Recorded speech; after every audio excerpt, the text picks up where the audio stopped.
High বন্ধুরা, আজকে ছিল গণেশ চতুর্থী। তো আমরা হঠাৎ করে প্ল্যান করলাম একটু বাড়িতে গণেশ পুজো করব।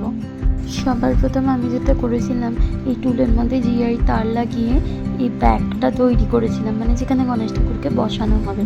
তো তোমরা অবশ্যই জানিও এটা কেমন লাগছিল দেখতে। সমস্ত কিছু কিনে এনে দিয়েছিল পুজোর যা যা প্রয়োজন।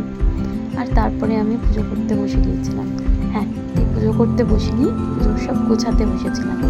আমার বেশ ভালোই লাগে এভাবে পুজোর সমস্ত কিছু আয়োজন করতে। যাই হোক, তোমরা দেখতেই পাচ্ছ যে সমস্ত কিছু আমি নিজের হাতে গোছাচ্ছি। আমাদের বাঙালিদের জীবনে দুর্গা পুজোটা একটা মহোৎসব বলা যায়। তো সেরকমই হয়তো দুর্গা পুজোর মতো করে নয়, কিন্তু তবুও গণেশ পুজোটা আমাদের জীবনে একটা আলাদা মুহূর্ত রাখে। কারণ আমরা যারা ব্যবসায়ী ফ্যামিলি থেকে বিলং করি, বা যারা যে সমস্ত বাড়িতে ব্যবসা দিকে সবাই রয়েছে, ব্যবসা বাণিজ্য করে, তারা সকলেই প্রেফার করে গণেশ পুজোটাকে। এটা আমাদের ছিল প্রথম বছর, কারণ এর আগে অবধি আমরা কখনোই এভাবে বাড়িতে গণেশ পুজোর আয়োজন করিনি বা গণেশ পুজো দিইনি।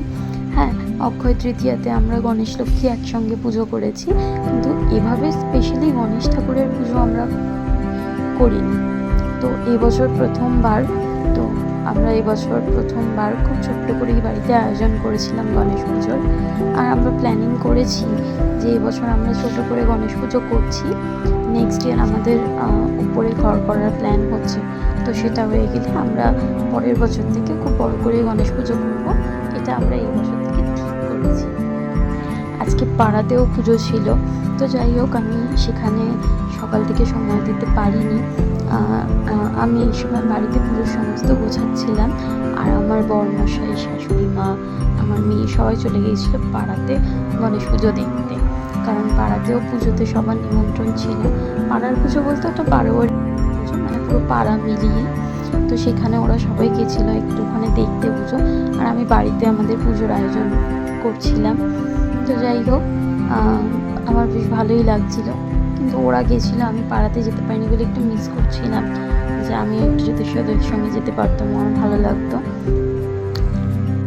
গতকাল রাত থেকে আমরা সেভাবে পুজোর যোগাযান্তি কিছুই করিনি, মানে পুজোর দিন সকালবেলায় এই সমস্ত কিছু আয়োজন করা হয়েছে। শুধু গতকাল রাতে গিয়ে আমরা ঠাকুরটাই শুধু কিনে এনেছিলাম। আর পুজোর সমস্ত যোগাযান্তি যা কিছু প্রয়োজন পুজোর আর কি, সেই সমস্ত কিছু বাজার দোকান আমরা পুজোর দিনকার সকালবেলাতেই করেছি। তো তোমাদের বাড়িতে যাদের গণেশ পুজো হয় তোমরা জানো যে বেসিক্যালি গণেশ পুজোর জন্য কী কী প্রয়োজন। তো আমরা সবটারই আয়োজন করেছিলাম, শুধুমাত্র পুরোহিত ছাড়াই আমাদের গণেশ পুজোটা করা হয়েছিল এবছর। কারণ আমরা প্রথম বছর পুজো করছি, তো আমাদের সেভাবে যেহেতু প্ল্যানিং ছিল না, ওই জন্য আমরা আগে থাকতে ঠাকুরমশাইকে বলতে পারিনি।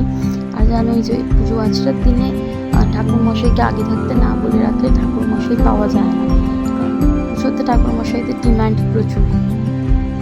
তাই জন্য আমরা ঠিক করেছিলাম যে পুজোর সমস্ত যোগাড়জান্তি যা যা গুছানোর দরকার সমস্ত কিছু আমি গুছিয়ে রাখবো, আর পুজোটা আমার বড়মশাই করবে। তো এরপরে যথারীতি আমার সমস্ত পুজোর যোগাড়জান্তি করা হয়ে গেছিলো, গোছানো হয়ে গেছিলো। এদিকে আমার মেয়ে তো খুবই ডিস্টার্ব করছিল, কারণ ও বেদানা খেতে এত ভালোবাসে যে ও বারবার ঠাকুরের সমস্ত ফল গোছানো আছে এটা দেখেও বারবার সেখানে ওই বেদানা নিতে আসছিলো। তো যাই হোক, আমি আর বারণ করিনি, কারণ আমার মনে হয় যে ও অনেক ছোট, আর ওর মধ্যেই ভগবান আছে।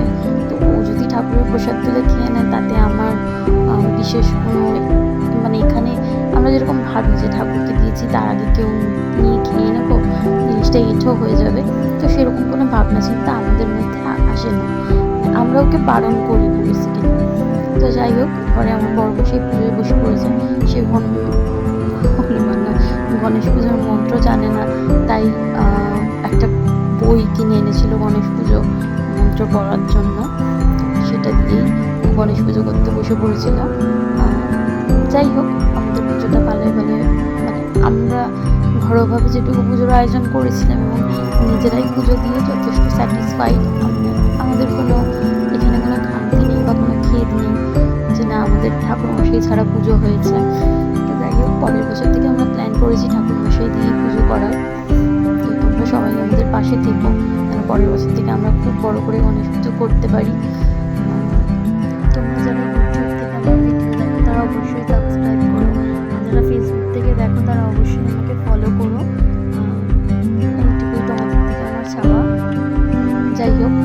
তোমাদের কেমন লাগলো জানিও। এটা আমাদের গণেশ ঠাকুর, আমার খুব পছন্দ হয়েছিল এই গণেশ ঠাকুরটা দেখে, তাই আমি রাত্রেবেলায় কিনে নিয়ে চলে এসেছিলাম বরকে সাথে করে নিয়ে গিয়ে। আর এই যে পাড়ার পুজো বললাম, পাড়ার পুজোতেও আমাদের যাওয়ার কথা ছিল, তো সেখানে আমরা অনেক বেলাতে গেছিলাম আর প্রচুর বৃষ্টিও হচ্ছিল গণেশ পুজোর দিন।